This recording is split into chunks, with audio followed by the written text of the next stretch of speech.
Truffle Fortune 4 est le nouveau fonds de Truffle Capital lancé à l'occasion de la campagne ISF. Pour en parler, nous accueillons Bernard-Louis Roch, le directeur général de Truffle Capital, et Snéha Iremat, la chargée de relations investisseurs de Truffle Capital. Bonjour à tous les deux. Bonjour Vincent. Alors, nous allons donc parler de votre nouveau fonds, Truffle Fortune 4, et de ses spécificités. Mais avant de commencer, pour ceux qui ne vous connaissent pas encore, je vous propose de revenir un petit peu sur l'expertise de Truffle Capital. Truffle Capital, je le rappelle, a vu le jour en 2002. Vous êtes l'un des spécialistes reconnus du capital risque, et notamment dans les domaines des sciences de la vie, des technologies de l'information et de l'énergie. C'est bien ça ? Exactement. Nous sommes un des principaux investisseurs dans le domaine de la technologie. En France, nous avons 500 millions d'euros sous gestion, répartis dans un certain nombre de fonds et parmi lesquels plus de 14 FCPI. Nous avons une quinzaine de collaborateurs focalisés sur ce métier qu'est le nôtre, la gestion de fonds de private equity. Et vous avez une quarantaine de participations en portefeuille ?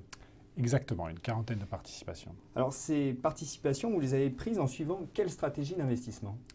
Nous avons une stratégie qui consiste à prendre des technologies innovantes, des technologies de rupture, en faire des sociétés qui ont vocation à devenir des leaders de leur secteur, qui vont changer certains paradigmes de leur métier pour devenir de véritables succès qui seront ensuite soit cotés en bourse, soit revendus à de plus gros industriels, nous permettant ainsi de réaliser des plus-values significatives pour les souscripteurs de nos fonds. Alors venons-en à quelques exemples de réussite que vous avez connues. Je crois qu'il y a la société Carmat, par exemple.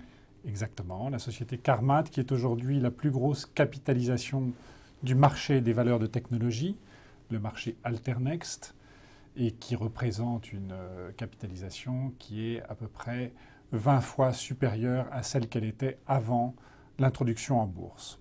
Cette société fabrique un cœur artificiel et a un retentissement tout à fait significatif. Nous sommes très fiers d'avoir fait cet investissement.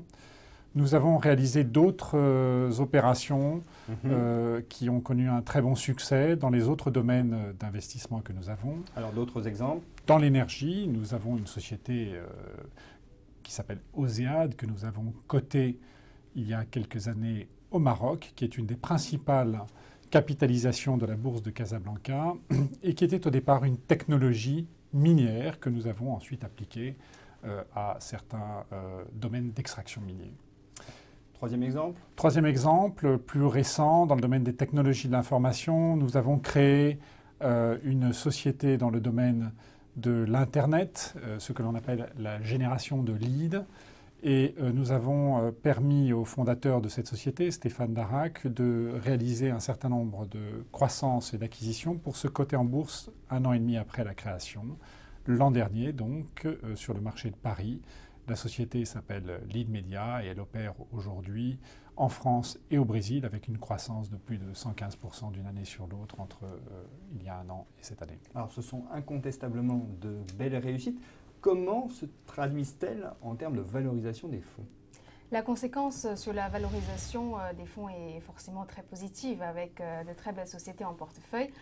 Comme vous pouvez voir sur ce graphique, certains de nos fonds ont même des valorisations avec une prime supérieure à 100% sur la valeur initiale de souscription, toujours hors avantage fiscal dont ont pu bénéficier les souscripteurs.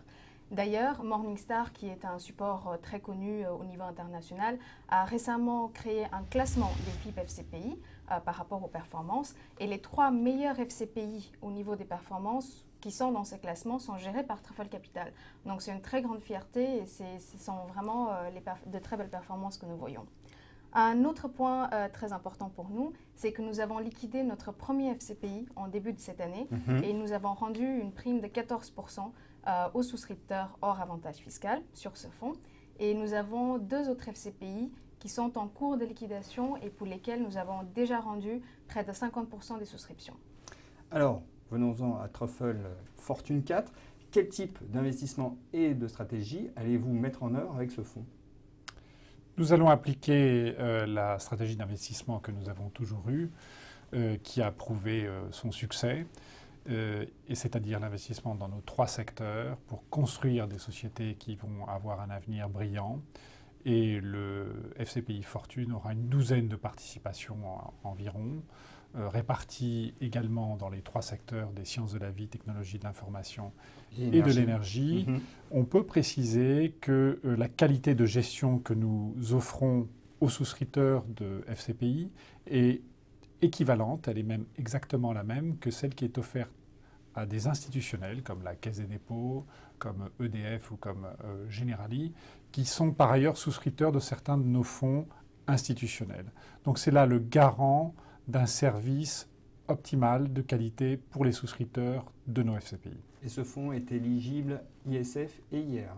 Absolument. Le FCPI Truffle Fortune 4 est éligible à la fois à la réduction ISF et à la réduction IR. Ceci dit, pour nous, l'avantage fiscal dont bénéficie le souscripteur au départ, c'est plus, on le traite comme une cerise sur le gâteau, nous le traitons vraiment comme un investissement patrimonial. Notre objectif final sur ces investissements étant toujours un objectif de rendement. Oui, l'objectif c'est vraiment l'investissement, la qualité de l'investissement et pas la défiscalisation. Exactement. Merci à tous les deux. Merci Vincent.